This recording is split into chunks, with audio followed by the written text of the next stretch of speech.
Hello everybody, welcome back to my series on Google Classroom. We're on video number 5 and I'm Eric DeVolt, by the way, creator of the phys-ed-coach.com.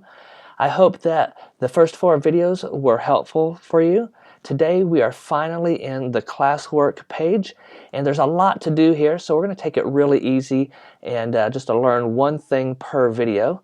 Today we are going to learn about topics, and as you can see here, it kind of gives us some instructions on what we can do in this page. It says assign work to your class here, create class assignments and questions, use topics to organize classwork into modules or units, and order work the way you want students to see it. So I like to start here with the topics, this middle section right here, because I want to organize my classroom. I want to make sure students can find what exactly it is I want them to find whenever I assign something. So we're going to create a few topics. You're going to go up here to the Create button, go all the way to the bottom, click Topic, then add in your topic. Let's try Personal Fitness. Click Add.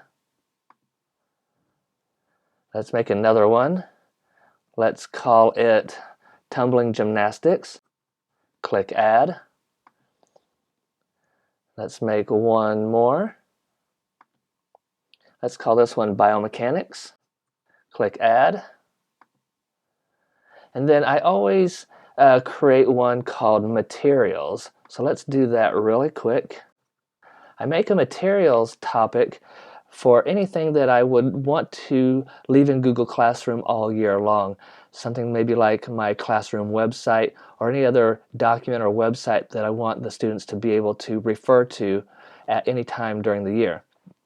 Over on this left side here, you can see the topics popped up. If I click on a topic for materials, for instance, I would see all of the things listed under materials. Same with biomechanics and the other two as well. But if I go to all topics, it will list everything. You can see there's a little sentence underneath each topic. It says, students can only see topics with published post. That means you can make as many topics as you want, and the students won't see those topics until you post an assignment underneath that topic. So it helps keep the student side a lot more clean. Also, if you want to rearrange these topics, you can click and drag them around and put them wherever you would like them. It comes in really handy because usually on the student side, whatever is at the top is what they see.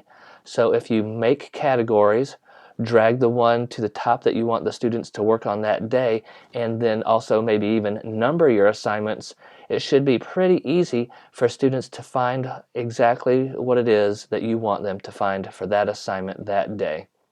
So I hope you enjoyed this video and you understand the importance of organizing your classroom by topic. If you did, please give me a thumbs up below. Also, if you have any questions, make sure you leave those questions or comments in the comment area and share this video with a friend. Can't wait to see you in the next video. Bye-bye.